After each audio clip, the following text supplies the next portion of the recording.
de abuso que quizás estemos experimentando o realizando, es decir, nosotros ser los abusivos, porque se da de ambas partes, incluso cuando decimos yo no voy a hacer así como me hicieron mis papás o como me hicieron ciertas autoridades, de repente nos encontramos repitiendo el mismo patrón. Y es por eso que nos interesa mucho esta serie, porque la Biblia, el Señor nos promete una vida abundante, nos promete una vida plena, la cual no se logra si no hemos sido sanados de las heridas que por alguna razón todos hemos experimentado en diferente intensidad, diferente medida, pero ya haya sido verbal, quizás de nuestros padres o de los maestros o de una autoridad, tipo de verbales muy comunes, ese tipo de abuso, la violencia, ¿verdad? Cuando con el afán de corregir, yo me acuerdo que con mucho fundamento bíblico, yo realmente les pegué a mis hijos de más y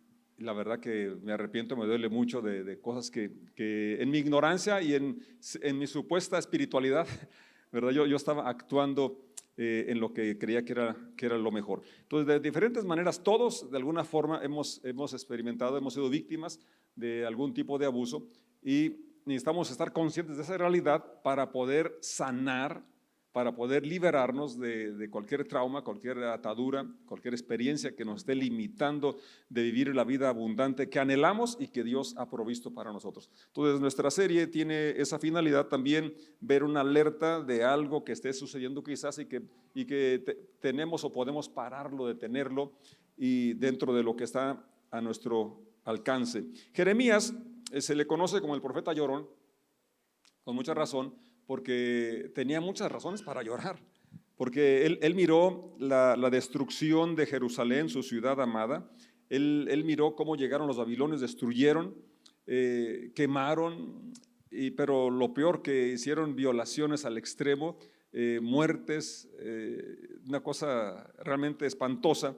Y además del libro que lleva su nombre, Jeremías, tiene otro libro que se llama Lamentaciones, porque de eso se trata, de lamentarse de las pérdidas, del sufrimiento, que es parte del proceso de la sanidad.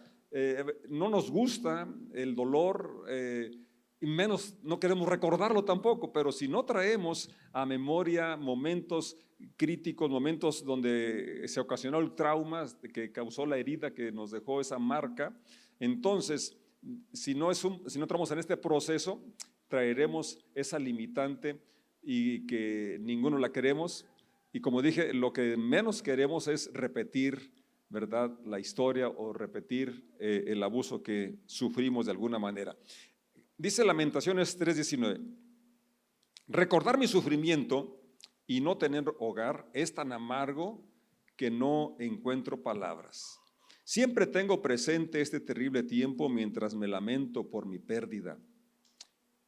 No obstante, aún me atrevo a tener esperanza cuando recuerdo lo siguiente: el fiel amor del Señor nunca se acaba, sus misericordias jamás terminan, grande es su fidelidad, sus misericordias son nuevas cada mañana. Me digo, el Señor es mi herencia, por lo tanto esperaré en Él. El Señor es bueno con los que dependen de Él, con aquellos que lo buscan. Por eso es bueno esperar en silencio la salvación que proviene del Señor. Les invito a que oremos. Padre, te damos gracias porque podemos juntos cantar, celebrar de tu misericordia, de tu bondad sobre nosotros. Gracias porque en medio de tantas dificultades y problemas que enfrentamos día a día, podemos tener en ti esperanza, podemos tener en ti confianza de un futuro y un presente mejor. Muchas gracias en el nombre de Jesús. Amén. Amén. Jeremías, como ya dije, experimentó muchas situaciones muy complejas. Para llegar al verso 21, que es lo que quisiera que se quedara en nuestros corazones, que lo leo de nuevo y dice así: no obstante, aún me atrevo a tener esperanza cuando recuerdo lo siguiente. ¿Puedes leerlo conmigo? Verso 21. No obstante, aún me atrevo a tener esperanza. Una vez más, no obstante, aún me atrevo a tener esperanza. La palabra primera, no obstante, es decir, a pesar de todo lo que estaba viviendo, no se lo habían contado, no estaba lejos, él lo estaba experimentando, y a pesar de todo eso, él dice, aún me atrevo a tener esperanza. Es el reto para mí este día, es el reto para ti este día, que no obstante la crisis que estás atravesando, que parece que no hay esperanza, que parece que no hay solución, es tan compleja, es tan difícil, es tan pesada, aún allí necesitamos dar ese paso de fe y atrevernos a tener esperanza. ¿Y basado en qué? En el recuerdo de la fidelidad de Dios. Dice la parte B del versículo, ¿verdad? Recuerdo lo siguiente, pero antes de leerlo, ya lo leímos, pero vamos a leerlo de nuevo. Vamos a ir un poco atrás en el mismo capítulo 3, donde Jeremías nos habla de ese abuso que él había experimentado, y entre las cosas, creo que la más difícil que estaba enfrentando es darse cuenta que su oración no tenía respuesta. El verso 8 del capítulo 3 dice lo siguiente: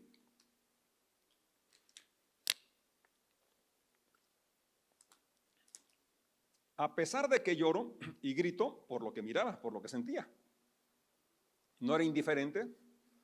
¿Cómo no podemos ser indiferentes cuando es algo cercano a nosotros, verdad? Podríamos ser indiferentes cuando pasa en otro lugar, como en Ucrania, que no deberíamos ser indiferentes, pero no es lo mismo que estuviera pasando aquí, eso aquí. ¿Me explico? No es lo mismo que oír de una situación de X familia, a que sea tu cónyuge, a que sea tus hijos. ¿Me explico? Entonces Jeremías estaba viviéndolo así de cerca y por eso él lloraba y gritaba. ¿Pero qué pasaba? Cerró sus oídos a mis oraciones. Y esto es algo, yo creo que lo más difícil de sobrellevar. Cuando después de ayunar, de orar, no una vez, no 3 veces como Pablo, sino que muchos meses quizás, en intercesión por la salud de una persona amada, por la conversión de alguien, por la liberación de alguien que está sufriendo algún tipo de abuso, y no vemos ninguna intervención de Dios, entonces viene, creo que es la angustia más grande y aquello que nos puede llevar a dudar de Dios y decir, ¿por qué si Dios me ama? ¿Por qué si Dios es amor permite tanto sufrimiento? ¿Por qué las guerras? ¿Por qué la violencia? ¿Por qué no detuvo el abuso si era apenas un niño, si era apenas una niña? Preguntas válidas, preguntas que están ahí y que no tienen respuesta. Eso es lo que dice Jeremías. Cerró sus oídos a mis oraciones. Y el verso 14 habla de otra situación también muy compleja que estaba experimentando y que quizás también lo hemos vivido de alguna manera, en alguna medida. Y dice, mi propio pueblo se ríe de mí, es decir, sus compañeros, su familia o su congregación, en lugar de apoyarlo, le hacían bullying. Se ríen de mí. Todo el día repiten sus canciones burlonas. Y el verso 15 nos habla de otra situación también que, fíjense cómo va subiendo de tono. Empieza con sentir que Dios no lo escucha, luego que le hacen bullying, que le hacen burla, pero ahora está trasladando sus sentimientos de decepción, sus sentimientos de frustración, su disolución, la está adjudicando a Dios, diciendo, Él, o sea, Dios, me llenó de amargura. No solamente no me escucha o no me contesta, sino además me llenó de amargura. Me dio de beber una copa amarga de dolor. Es decir, estaba atribuyéndole a Dios su condición, cuando la verdad no era Dios quien había hecho todo aquello que estaba experimentando él. Dice el verso 16, me hizo masticar piedras, me revolcó en el polvo. ¿Nos damos cuenta de la situación que estaba viviendo Jeremías? Muy complicada. Verso 17, me arrebató la paz y ya no recuerdo qué es la prosperidad. Entonces era tal su frustración, su decepción, que él había olvidado que el ladrón es el que viene a hurtar, a matar y a destruir, que Jesús, que Dios, Él vino para que tengamos vida y que la tengamos en abundancia. Entonces no atribuyamos cosas que no ha hecho Dios, ¿verdad? O que no hicimos nosotros. Tenemos que hacer esa distinción y quizás sí estamos, bueno, en este caso de Jeremías, hasta amargados, pero no es Dios quien te llenó de esa amargura.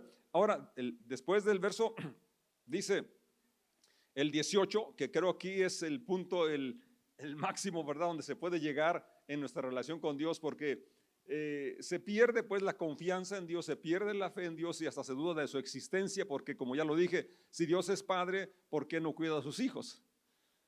Si Dios es amor, ¿por qué permitió tal atrocidad? Y es lo que dice Jeremías en el verso 18, Lamentaciones 3:18. Yo exclamo, mi esplendor ha desaparecido, se perdió todo lo que yo esperaba del Señor. Y esta creo es la situación más triste, pero aquí viene lo bonito, ¿verdad? Que aunque estuvieses tú en ese punto como estuvo Jeremías, podemos decir, aún así, no obstante, me atrevo a poner mi esperanza en el Señor. Y es el texto que ya leímos. El verso 18 dice eso, se perdió todo lo que yo esperaba. ¿Dónde está la promesa pues de que Dios es sanador? Me lo han dicho a mí. ¿Dónde están las oraciones del justo? ¿O no hay ni un solo justo? Por decir nada más algunos ejemplos, ¿verdad? Ya otros más fuertes aún, donde se expresa, ¿verdad? Esa agonía espiritual. Y es válido sentirnos así cuando llegamos a esos puntos tan críticos, ¿verdad? Dios no se asusta, no se asombra y no es inválido. Aquí vemos no solamente Jeremías en la Biblia, hay otros personajes que los consideramos muy espirituales, muy apegados a Dios y expresaron y pasaron momentos muy complicados, muy difíciles en su vida. Veamos después el ejemplo de David, pero ahorita regresemos al versículo 19, que es siguiendo la lectura del capítulo 3, llegamos al punto donde Jeremías dice, se perdió todo lo que yo esperaba del Señor. Y donde empezamos a leer, el verso 19 precisamente dice, recordar mi sufrimiento y no tener hogar, porque así se encontraba sin casa. Es tan amargo que no encuentro palabras. Aunque describe, usted lee Lamentaciones, se da cuenta de cómo sí era muy expresivo, ¿verdad? Para ver, manifestar cómo se sentía. Sin embargo, dice, me faltan palabras porque todavía hay más que quisiera decir, no sé ni cómo decirlo. Siempre tengo presente este terrible tiempo mientras me lamento por mi pérdida. No obstante, ahí viene el punto medular. Después de todas esas situaciones que estaba experimentando, él había tomado la determinación de atreverse a tener esperanza. Y es lo que yo te animo a ti. Me animo también a mí, que no importa lo que estemos atravesando, tomemos ese paso de fe y seamos atrevidos para seguir dependiendo de Dios. Como Jacob cuando luchó con aquel ángel y dijo que se aferró y dijo, no te suelto hasta que me bendigas.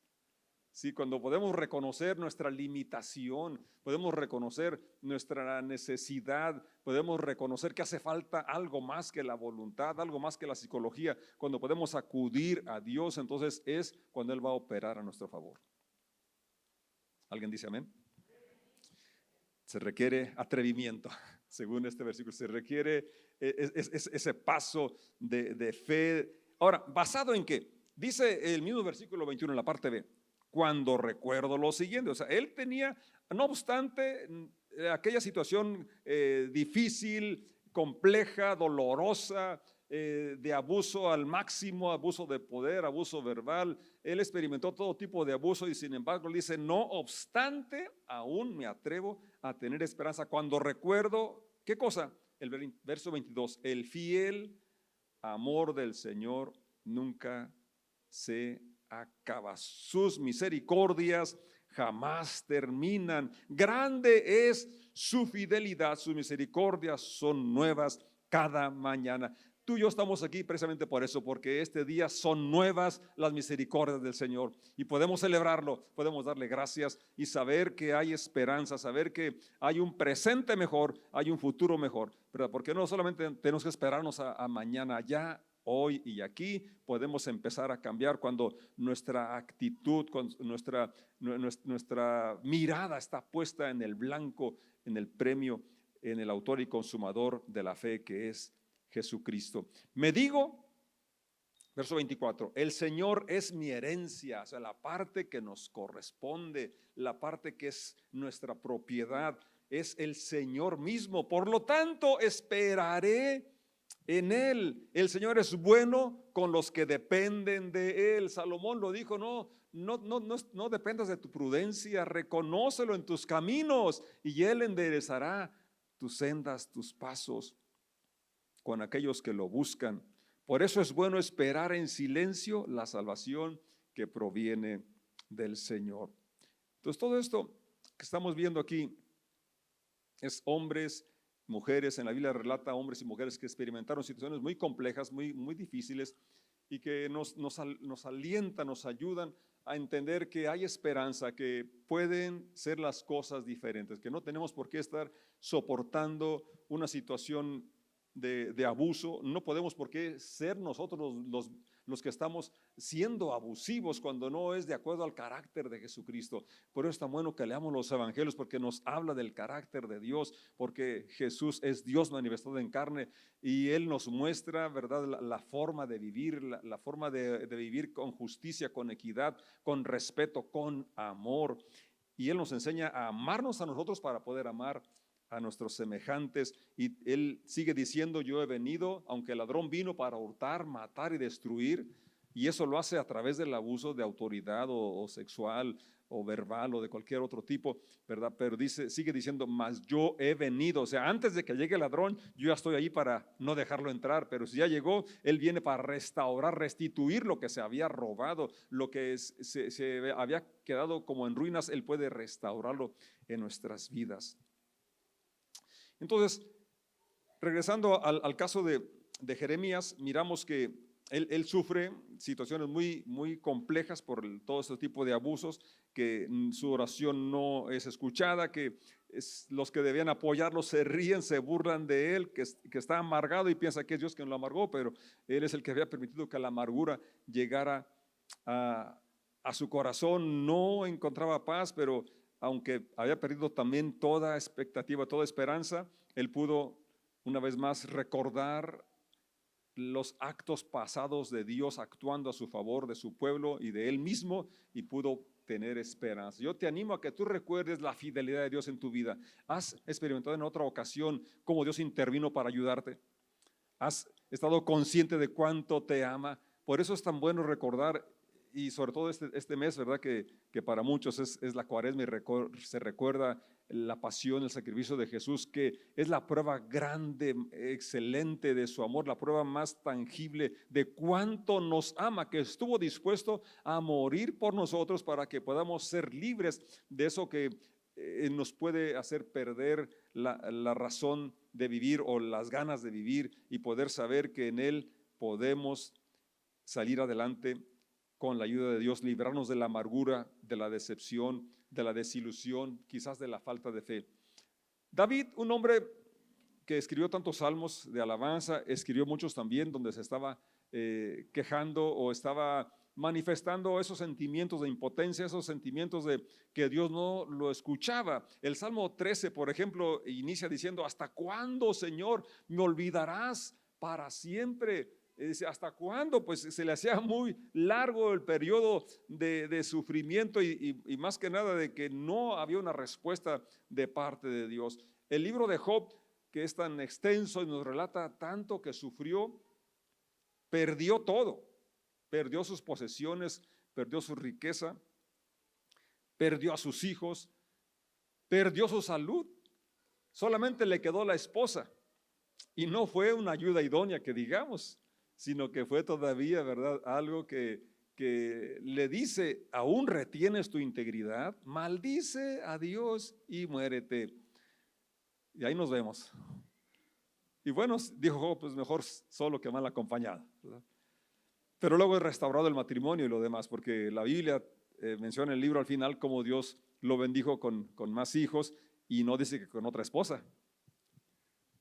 Ahí también hubo un milagro de Dios transformando el corazón de la esposa y trayendo salud a Job. Pero mientras estaba en la tribulación, Job también llegó a experimentar momentos tan difíciles como el saber que Dios no lo escuchaba, que Dios no intervenía a su favor. Y dice en el capítulo 23 de su libro, el verso 3, si tan solo supiera dónde encontrar a Dios, iría a su tribunal, expondría mi caso, presentaría mis argumentos, luego escucharía su respuesta y entendería lo que me dijera. Pero así se sentía él, que no sabía cómo buscar, dónde encontrar a Dios.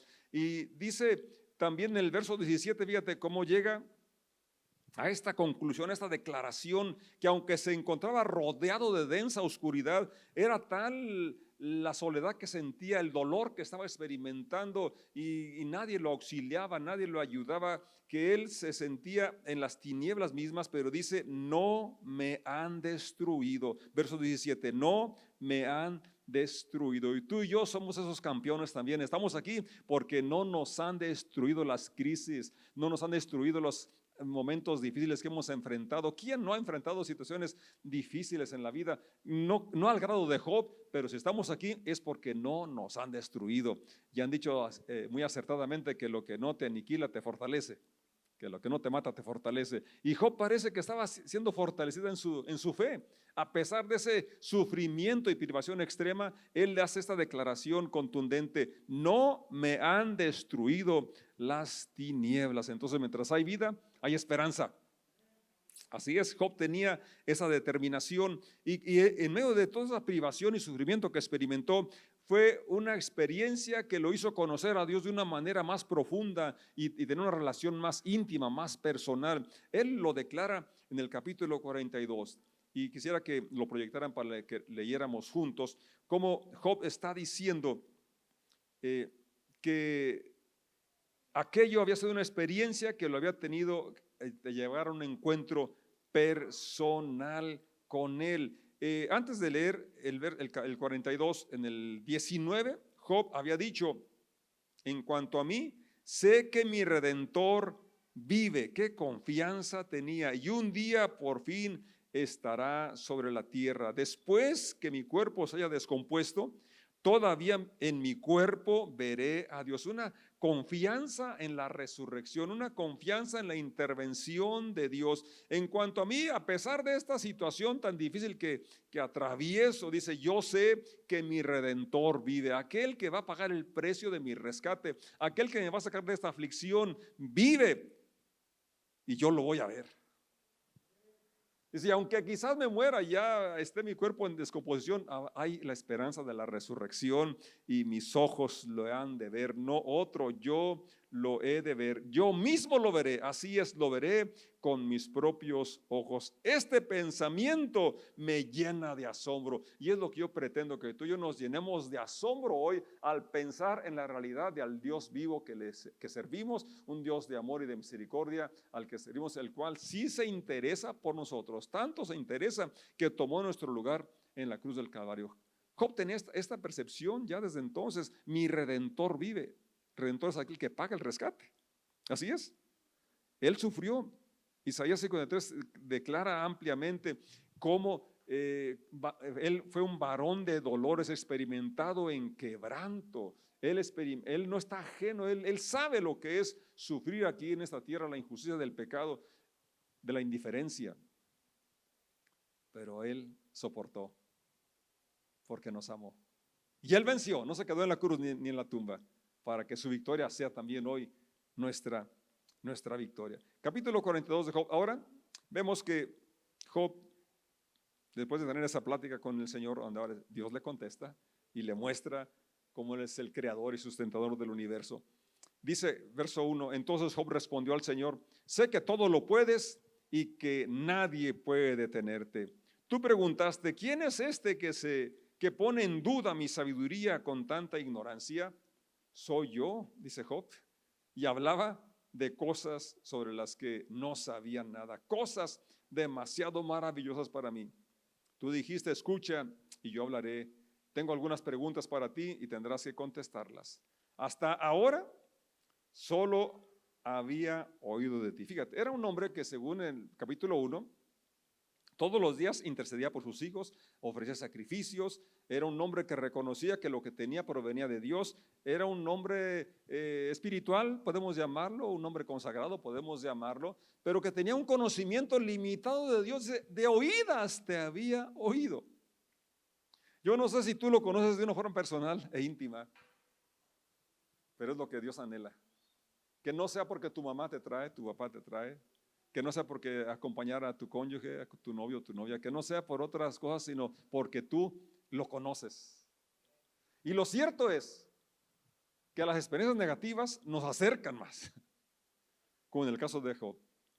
Entonces, que los traumas por el abuso que experimentamos de diferentes formas o medidas, no sea algo que nos aleje de Dios, sino al contrario, sea algo que podamos decir como Job: de oídas te había oído, pero ahora mis ojos te ven. Tengo una comunión más estrecha, una comunión personal, y ahora puedo disfrutar la vida abundante, porque tú estás sanando mis heridas. Quisiera concluir leyendo una parte del capítulo 53 de Isaías, donde precisamente nos habla cómo lo que el Señor sufrió no fue accidental, no fue tampoco la maldad de los judíos o la maldad de los romanos, sino que Él tomó nuestro lugar porque precisamente quiere que vivamos una vida plena, una vida llena de amargura, llena de frustración, llena de disolución. Y Él conoce el sufrimiento. Dice el verso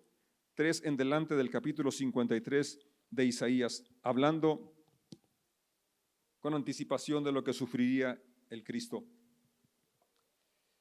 Fue despreciado y rechazado, hombre de dolores, conocedor del dolor más profundo.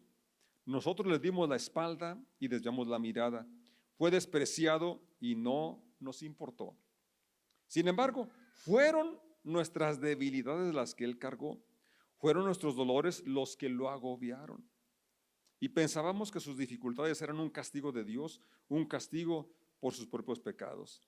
Pero Él fue traspasado por nuestras rebeliones, aplastado por nuestros pecados, golpeado para que nosotros estuviéramos en paz, azotado para que pudiéramos ser sanados. Vamos a estar de pie y darle gracias por esto. Es la redención, esto es lo que Él hizo para que tú y yo tengamos paz, tengamos sanidad de nuestro cuerpo, salud física, pero también la emocional, ocasionada por los traumas, por los abusos, que nos liberemos de la amargura, del resentimiento, de las injusticias que experimentamos, de la falta quizás de fe, porque pensamos que Dios pues no hizo nada, pero Él hizo todo lo que tenía que hacer. Aquí dice que Él sufrió para que tú y yo tengamos sanidad.